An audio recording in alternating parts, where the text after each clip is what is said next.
You see a great piece of art and it resonates, and then it can happen that you meet the artist and the conversation is just dump. The whole never meet your heroes kind of thing? Yeah, exactly. If it comes to avant-garde solutions in art, I still believe in craftsmanship. I started to buy my first piece because I wanted to see it on the wall. Yeah. Welcome to another Art Seen Unseen podcast. I'm here with Patrik Steinhauser. I'm Gabriel Brockman, and we're going to talk about art. We're going to talk about art and the way people see it, what gets seen, and then what unseen. We were kind of struggling with this the first episode, whether it would be art seen, unseen, and we decided to go with art seen and unseen.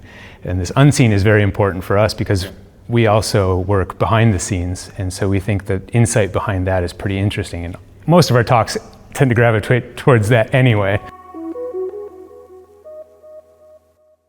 I'm here with Patrik Steinhauser. My name is Gabriel Brockman, and this episode we're going to talk a little bit about verification of art, provenance, and authentication, fraud maybe. We'll get, I know Patrik has some really interesting stories about fraud cases, fraudulent art. Anything you want to add? No, I think that's a lot to talk about already. Maybe it's 3 episodes worth of but I'm happy to be here. Thank you very much for inviting again. And it's a beautiful space. It's Zoya Museum, 30 kilometers away from Bratislava, which is a beautiful space. There is an exhibition called Object of Desire by Shin, featuring Ronnie Plessel, who is a Czech sculpture that works only with glass, and interesting space. It's pretty wild. I just learned about the process. This patent that Shin has on this casting technique. Yeah, called vitrum vivum. Exactly. It's basically bronze casting. Yes. But with glass. Yes, and, exactly. It's super cool. yeah, it's unique, and worldwide they are the only ones who can do that. So they have patented it. And Ronnie right now represents Czech Republic in Expo in I think Osaka, right? It's in Osaka, at the Expo. And there you can see some 2.5 meter sculptures hanging from the ceiling, and that's pretty amazing. That are cast glass. Yes, exactly. Uranium glass even. So when you put the UV light on it, it shines. Okay. So. Yeah, wild thing. There's going to be some crazy stuff coming. I can just imagine, like the LED hookups and the lighting of these sculptures is going to start to become, as this technique gets more used by more artists. It's going to be pretty cool. It is taking glass away from design. We were talking a little bit before about how glass work is often categorized as design, and it's way more. Yeah. It's way more, and you can see it in this exhibition, or in particular what Shin or Ronnie Plessel are doing. They are pushing the boundaries to another levels when it comes to glass. Okay, Czech Republic and Slovakia as well. They have their history. Yeah, they have a history of glass. So they know how things are done. But this is another level. But apart from that, I'm happy that we are here in Zoya. As I said, it's 30 kilometers away from Bratislava. It's I would say it's a private museum. It's the second largest museum after Danubiana, which we will also see in one of the episodes, hopefully. Yeah. So it's when we have, as sometimes we are able to do exhibitions here, curate and produce, and this one is also produced by us. When we have international collectors coming to Slovakia and we show them this space, they are completely floored. They would never expect this. Well, you have to drive through villages, basically, to get here. And you're coming around the corner. It's like a farm field. Yeah. And then there's this building, and it's in the winery, in the winery, and a vineyard up behind in the hills. And this space doesn't look like any other building that you would expect in this space. No, it won even an architectural prize, I think, in 2010. It's Sakov and Partners, who is a pretty well-known Slovak architecture team. And we're just in one section of it here, but there are other sections. There's smaller spaces. It's more than 1,000 square meters. I think. So. And then that's just inside, and then there's outside.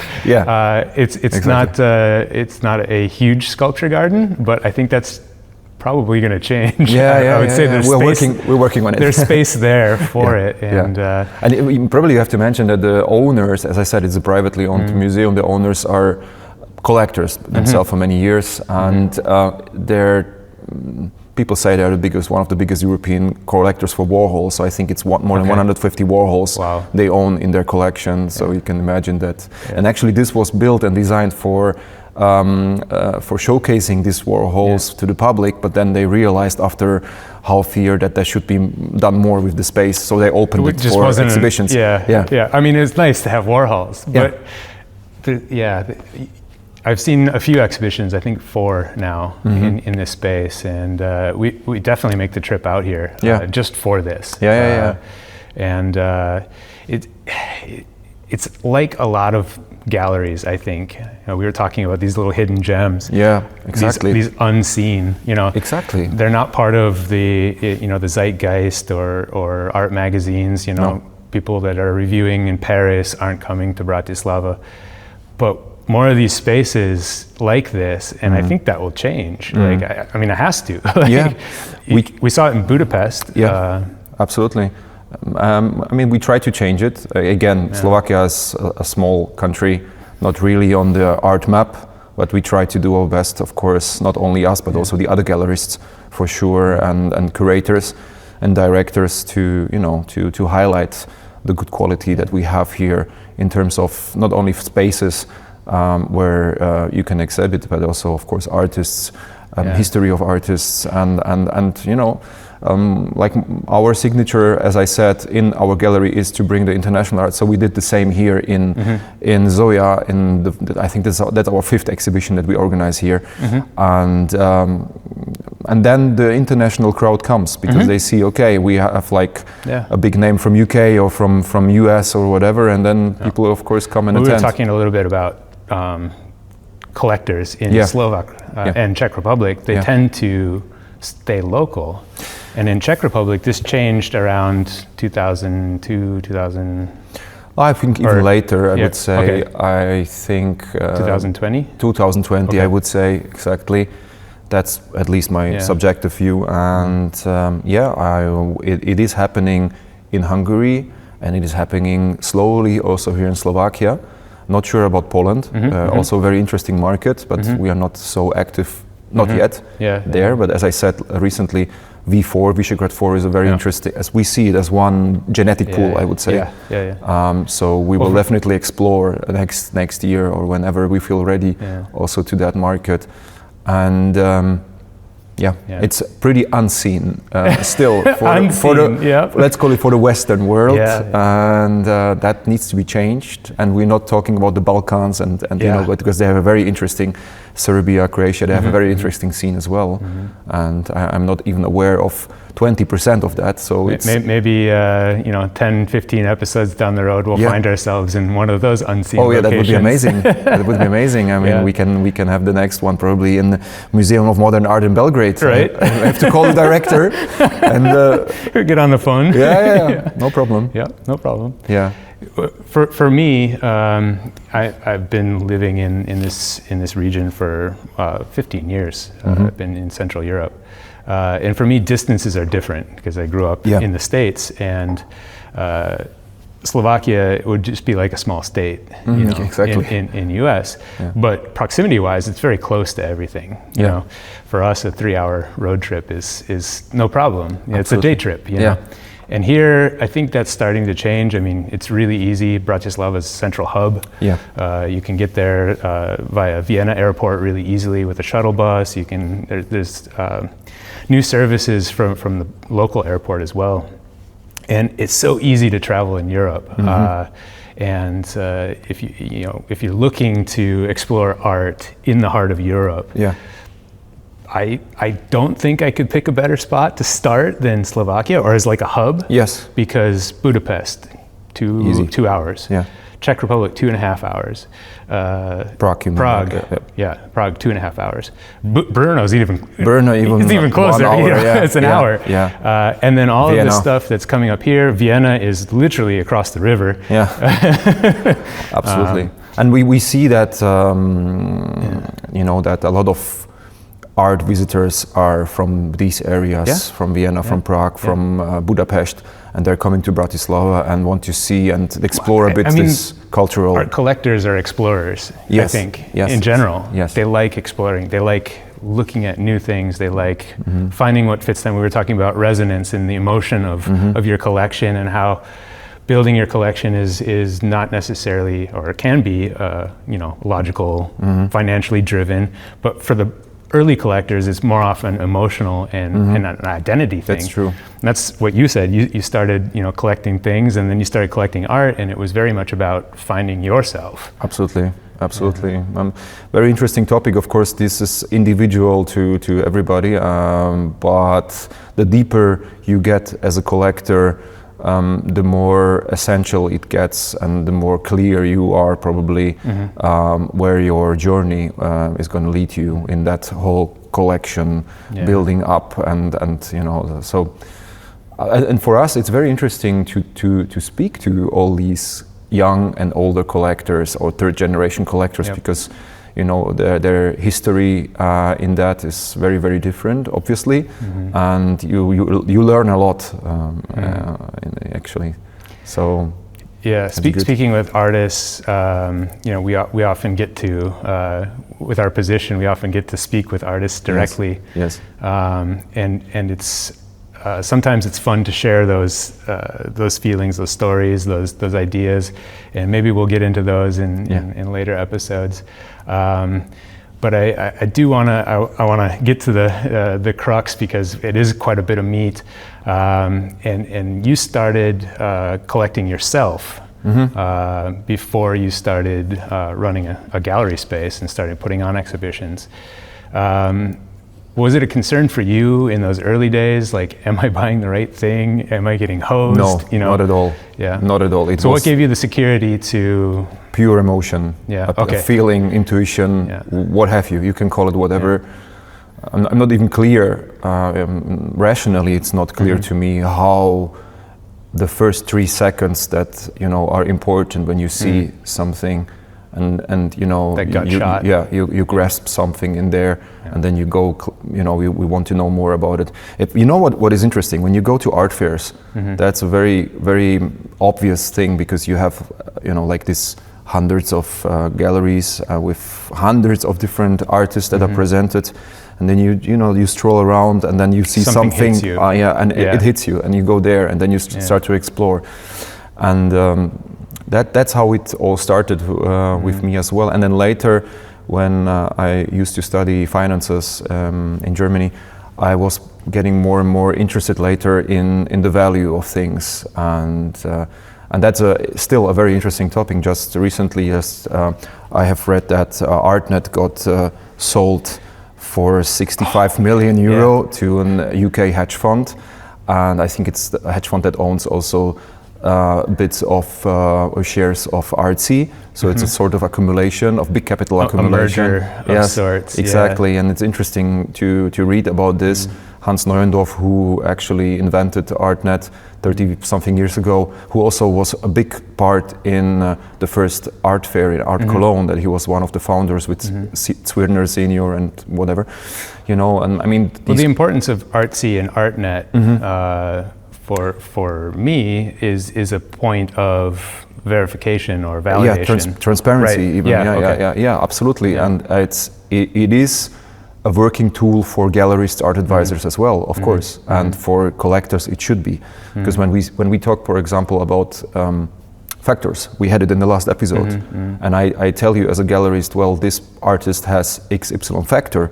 You can verify it easily when this artist is listed on Artsy and see the prices from other galleries that expose his or her pieces. So it's a verification tool, and of course it's an information tool as well. They write articles, whatever. And now we will see how things are gonna change when there is a new investor. Okay. So that's the first kind of checkpoint. In verifying the art is with yourself. Like here, does it hit in where it's supposed to? For you as an artist.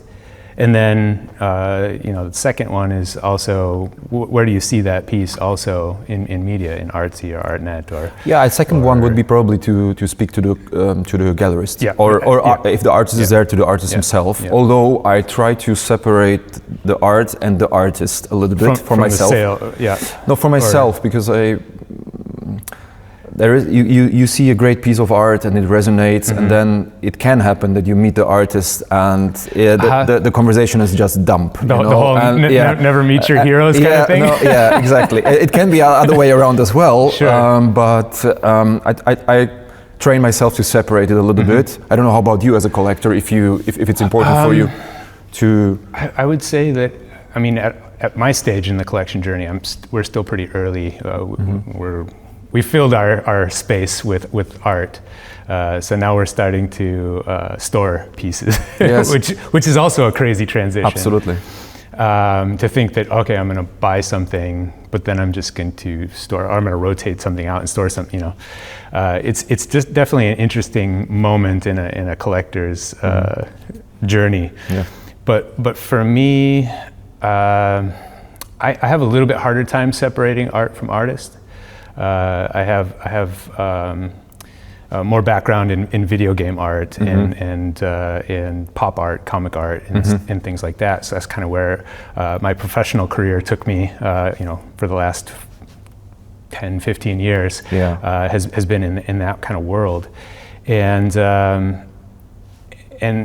there's a lot of it, and a lot of it is really good, and a lot of it is really high caliber, and if everything is high caliber, then you can kind of pick and choose, which artists you're willing to support. Obviously, if somebody has philosophies that I don't agree with, or, then I'm less likely to collect from that collector. But usually when I'm looking at pieces, I don't even check who the artist is until I become interested in that piece as what would this be in a collection, or where would we put this? It's much more interesting to just consume it from its purpose, I guess. Yeah. But it's a process. I think when I started, or even a bit later, I was also very much attached to what the artist, how is the art, what does the artist think about this and that and whatever. But then I just realized it's not purposeful, in my journey, actually in our journey with my wife, and that's how I train myself to separate it a little bit more. I don't say that it works always, but we're human. Yeah, of course. Yeah, and you can make mistakes, and there are times where you will find or encounter fraud. Yes, and the main thing is to really not take it as not be ashamed of it.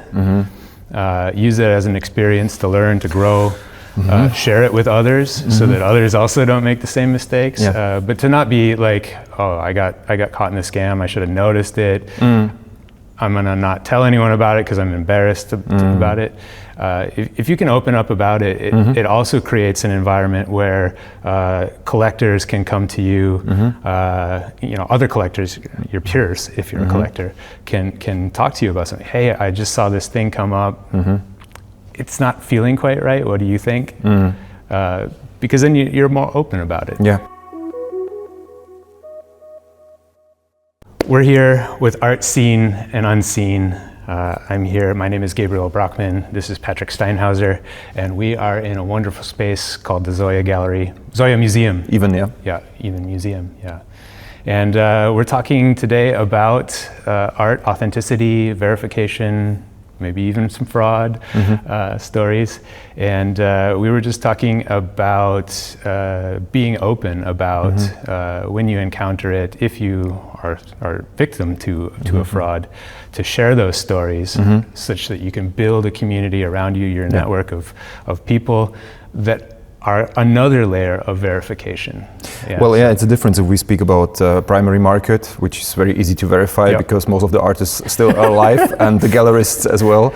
So it's so that's an easy place to start. It is definitely, and it's more transparent, and the rules are different than in secondary market. Lower, entry barrier. But of course, it can happen that blue chip art of living artist is faked, and it happened, of course, in the past many times.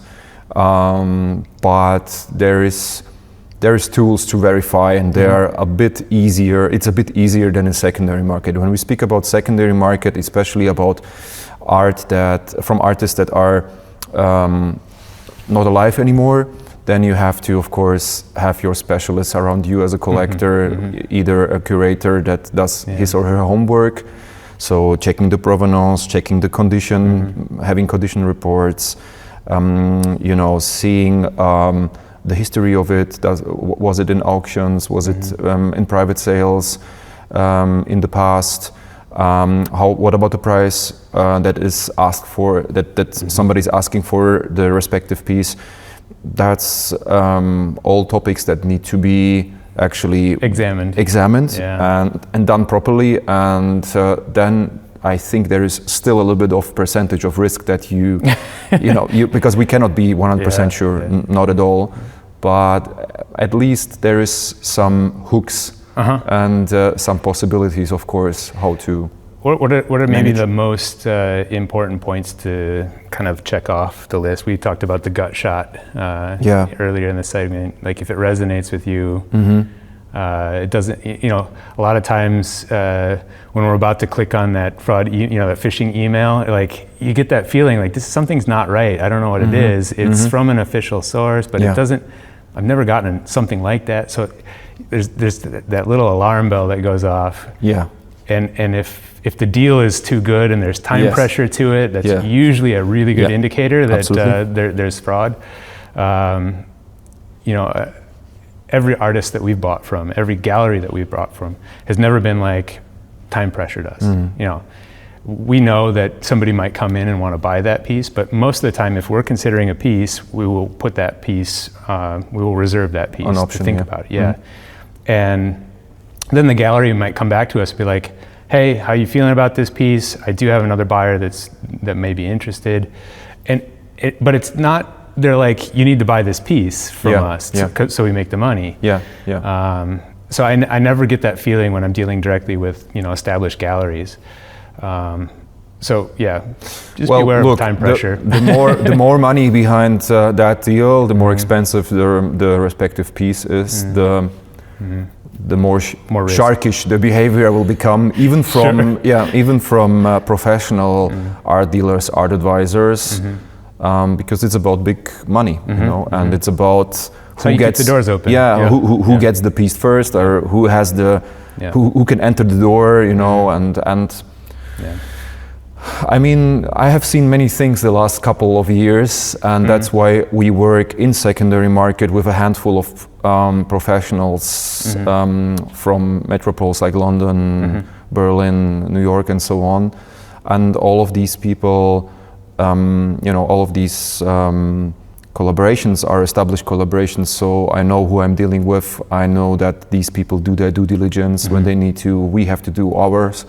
And there is many things that need to be, even KYC nowadays, as an art dealer, you have to be responsible for 10 years. If you sell a fraud, even if you didn't know, 10 years. I mean, so even in my, in my own world, I have to, I want to stay sane and be, and have at least risk as possible. So that's why I issue myself with professionals that can verify things that I can't. One of these collaborators or partners of mine works with the Landeskriminalamt in Berlin, which is have a special section for art fraud, and we had 2-3 years ago, we had, I was offered a collection or a set of high valued photography of big names, like Richard Avedon and you name it. And actually we found out with a circle of my people that this set is 80% faked. And there was already one investor in Switzerland who invested in the part of that 1 million euro. So he got scammed, and this, I can't say too much because it's still an open case. But I know that some of these people, it was a group of people, I think 5 people, some of them are in jail and are waiting for the process in Germany. And I mean that's. So surround yourself. It's not a joke, come on. It's serious thing, and if you can verify properly the provenance and what happened and the price and try to make your own risk as a collector, but also as an art advisor or art dealer or gallerist as small as possible, then you're on the right side. And as I said, the more expensive the pieces get, the more tricky it can get. But supporting materials are also kind of helpful. I mean the catalog. I mean that's key. I mean one of the best. If you're going to collect a piece for secondary sale, for example, like making sure that you also collect these other forms of accreditation. Yes. Yeah. One of the best not living artists, cataloged artists, is probably Picasso, I would say. One of the best, not the best, but one of the best. And I mean, in the Zervos catalog, that's how it's called, the Catalogue Raisonné, you have to find the piece with the number, with the proper number. Gerhard Richter, another, you can even see it online. You go to gerhardrichter.de or com, I don't know. And then there is what they call in German Werksverzeichnis. I don't know what you call it in English, but it's a list of his works with the provenance, where it has been exhibited, when and where it has been sold, and you can verify. And yet there was fraud with Gerhard Richter just a few years ago, So still, I mean, it's a apparatus behind. There's people who get up in the morning and thinking 24/7 how to fake this whole, because there's a lot of money behind that, We need canvas that's this old from this made in this region. So we buy a and look, there was a case just a few years ago. I don't know. I think it was before COVID. There was a Modigliani exhibition in Italy. I don't remember where it was, and percentage of the works shown in the museum, which was verified by the director, for example, was faked works, and he had to step back from this position when it came out. And it's because when we speak about Modigliani, I mean, you can't hardly sell a Modigliani, especially they go for tremendous prices, 40, 60 million, whatever, if it's a nice piece. And you cannot sell a proper Modigliani to a proper collection when you don't have the Cerroni number, which is a Catalogue Raisonné. But Cerroni himself was in jail for faking these numbers, and still it's still used. And it's still, people are asking for it. Collectors or curators want to see it. So sometimes you ask yourself as an art dealer, what's the point?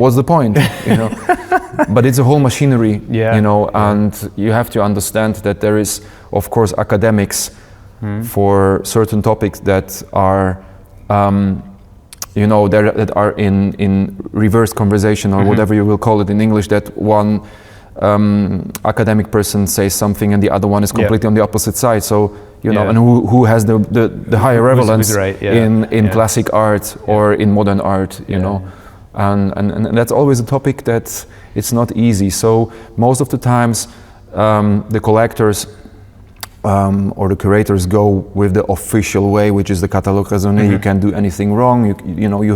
You're a little bit more assured than other way around. But it doesn't say that a piece that is not in Catalogue Raisonné is not an original one. Right. But it's a way harder to deal with it. Exactly, and it's you need to verify it other ways. And that's not easy. Because, for example, Cerroni, you can get your piece in Cerroni every 10, 15 years. So you have to wait 10, 15 years to get, and you have to have the right connections and pay for it to get into the new... To get it verified, new one, so... And those guys are, it's like CSI, and like the level much. of... go down to microns, electron microscopes to analyze paint composition and fibers and. But also they can make mistakes. I mean, it's not 100%, even though because the fakes can be that good nowadays. that even high-ranked professionals can make mistakes, and they did in the past. And it was not by purpose, it was just... Well, we're getting to an age where it's not even difficult to reproduce a piece of art. Obviously, it's pretty hard to cast a 2-meter glass sculpture because no one else is doing it. I suppose if they... Even 4 meters next year. Yeah, 4 meters next year. Because they have the oven with 4 meters. Bigger kiln, We're getting into an age where art is more and more existing, being created, being consumed in digital space. Yes. And it's becoming even more difficult to spot or recognize forgeries. Yeah. Blockchain as a topic, probably. My past definitely dealt heavily with blockchain, both in gaming and both prior to that, with kind of the first post-Bitcoin boom with the ICO stages and stuff like that, and I was doing branding and stuff for this sector, and how fast that area moves. I mean, technology moves quickly, but it seems like blockchain was on this really accelerated course, and of course it met its obstacles, with its own internal fraud, with rug pulls and stuff, which is basically where the value of a asset is inflated, and then a few actors pull out the value before everybody else can, and so the whole thing collapses. But as a tool, as a decentralized method of verification, we really don't have anything better than that for a decentralized authentication. And I'm starting to hear, I'm surprised it's actually taken this long, but I'm starting to hear more and more about blockchain or a blockchain being used to authenticate or track provenance of art. And I think it's inevitable, especially in the digital space, because there's really going to be no other way to do that in the digital space. You're not going to be able to take it to a lab and analyze the pixels in it, because the pixels are going to be exactly the same. Yeah. I mean, we are living in an age where there is a huge transformation in different sectors and in art business as well. Personally, I'm not so much aware of digital art or how these things work. I have to get more into that, definitely. I'm a little bit more on a traditional side. I wouldn't call myself traditionalist, but still, I like when I can touch it, smell it, whatever. Well, this is something we were talking about, which is maybe a whole another podcast topic, and this is the kind of resurgence or renaissance of traditional art. As a reaction to digital art, as a reaction to Gen AI, which is also kind of weird. We will have, if I may say that, we will have exactly on that the top an exhibition next year in April with UK artist Von Wolf van Lienkiewicz, who is using at first stage AI and these new technologies, and then later he translates it into Renaissance kind of oil painting, huge canvases. So he's using both worlds and trying to combine it. And that's a very interesting approach. And I think we will have a nice spot on this topic next year in the gallery. So, but it's next tune in for future episodes for that discussion. So here we are with the Art Seen Unseen podcast. My name is Gabriel Brockman, and I'm here with my co-host, Patrik Steinhauser. And we're talking today mostly about art and the provenance of art, verification, fraud, authentication, and things like that. And we've talked about how the increase of digital art is coming, and there's going to need to be new tools for verifying that. The potential of blockchain to maybe fill in that role as a decentralized authority for verification. But I think this is a huge topic, and I definitely want to talk about this because I know we have soon something coming up regarding this. We have an artist that incorporates AI into his workflow. Maybe. I mean, next year there will be a solo show. It's planned with Von Wolf van Lienkiewicz from UK, and I think this topic will be pretty special. And we'll also, I think by that time, we'll have a very clear understanding of how it's going to look. Yeah. Because we're already at that point where people want that type of verification. And new collectors as well. Yeah, absolutely. But just coming back to, I've visited a studio in Hungary just last week of an artist called Crocodile Power that we work with as well. Okay. And interesting, they're painters and sculptors in traditional form, but how they start their process, they have this VR, technology, and they program the world, and then they snapshot something from the world, they take it out and put it into 3D reality. Okay. So what I want to say is there is so many different approaches how we can use digital into the analog and analog into the digital and make it flow nowadays, and that's interesting. I mean, look at Kunsthalle Prague, which is a beautiful space, a privately owned Kunsthalle from a collector's family, from a foundation, let's say. They do concentrate on digital art, not mainly, but you can see there a lot of and it's coming huge from exhibitions. Digital into physical as well with 3D printing. Yes. I was just at the VŠVU, or Academy of Fine Art and Design in Bratislava. They just had their end of year open studios. Yes.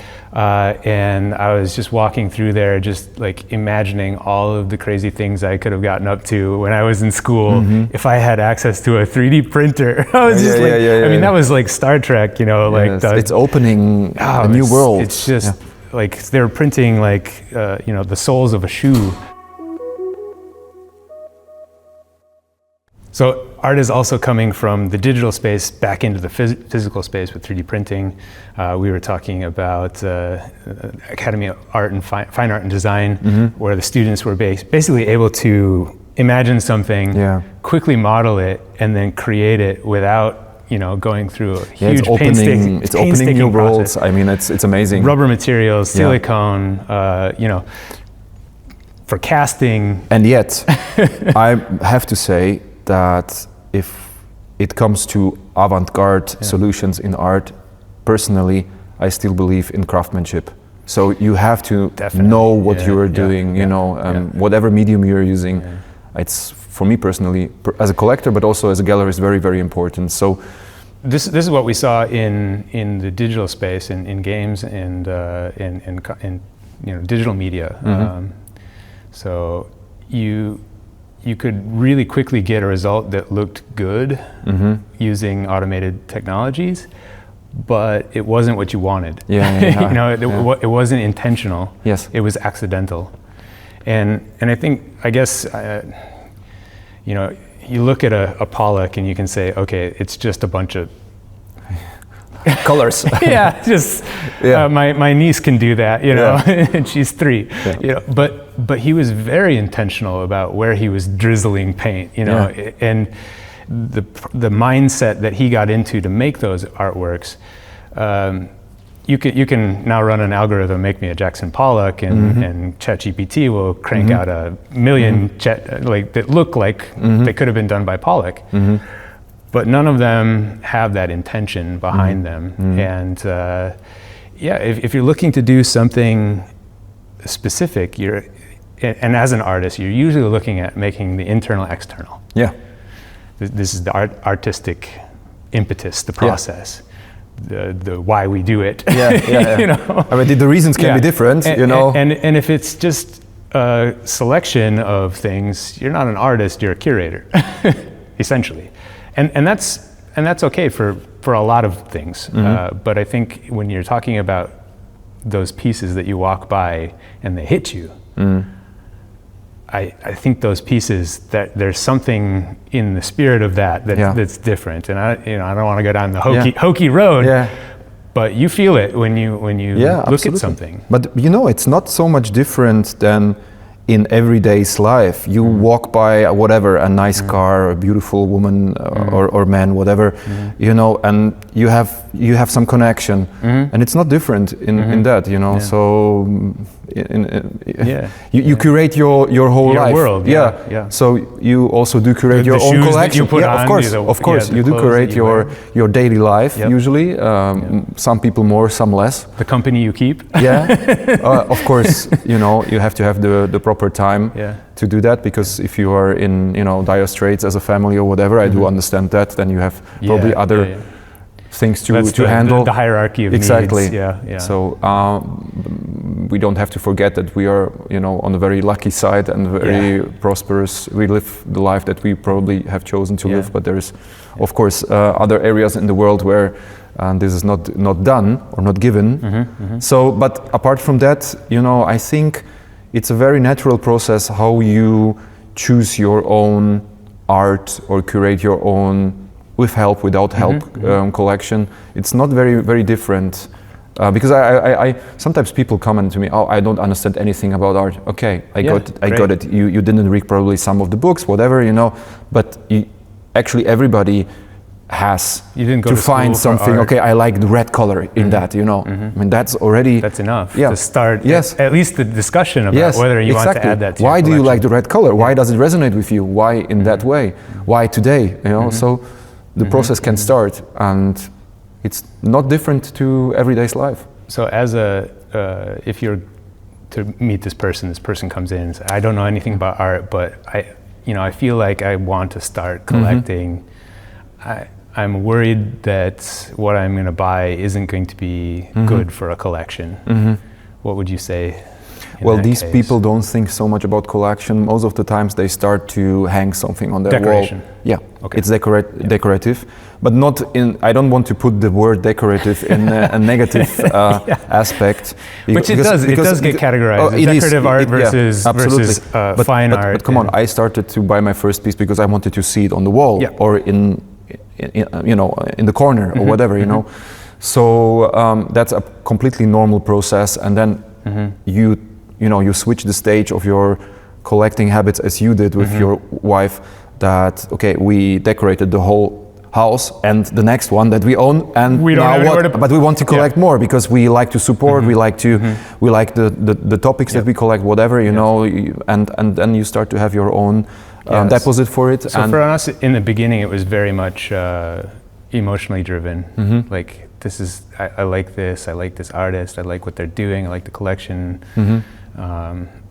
And then it became more about, now that we've got a few pieces, I want to keep going, because I like contributing to that culture. I like contributing to that community. Exactly. We got together because of this, and we get to talk about these things because of this impetus that we have to express ourselves through the things that we collect, through the art that we appreciate, through the places and the time where we spend our resources. And I think that's really cool. So in the early stages, it's not so crucial.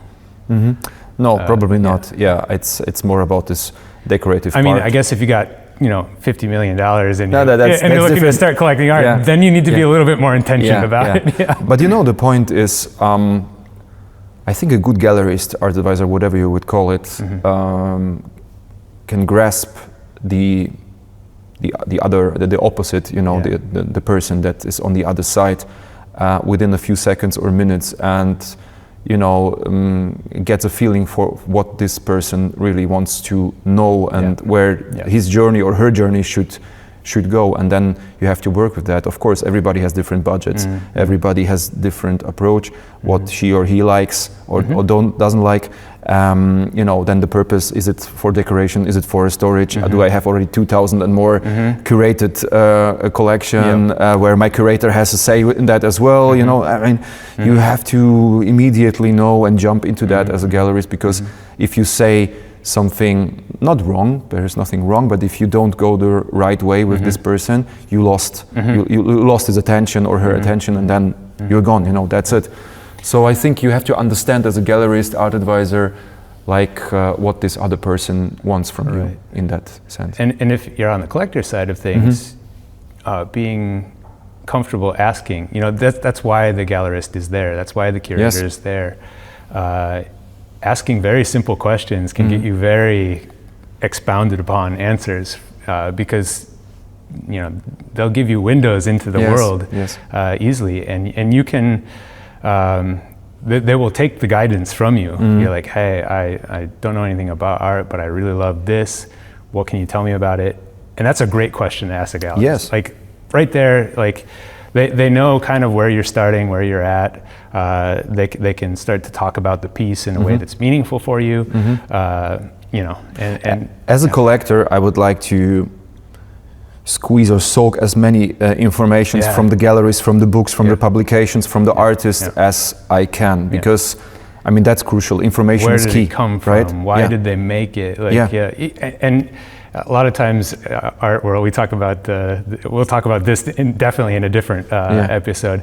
But the art world definitely likes to speak a lot about the art, and sometimes it's really you can distill it down to really core ideas, principles, feelings, and it always goes back to that initial essential response. questions. Does it work for you or not? You know.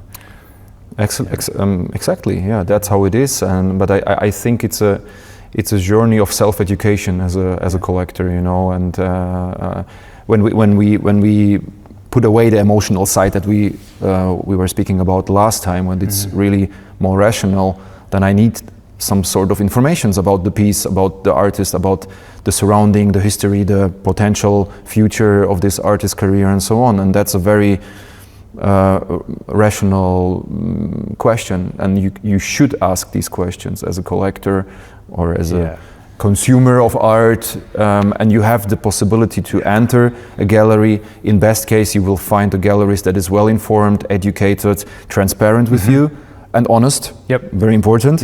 And you get these informations, and then you can make your own hierarchy if you would like to go that way or don't. Very easy. My mind is going in so many places.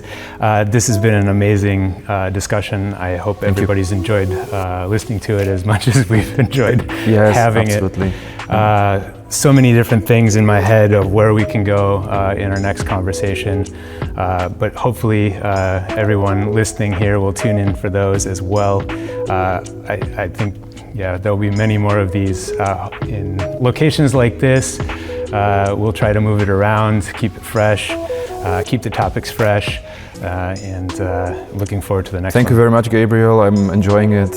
Thank you, Patrik. Talking to you. Thank you to Marek, who's sitting behind the camera. Our guy back there, Marek Bartovic, he's our grand producer, and all things making this actually really happen.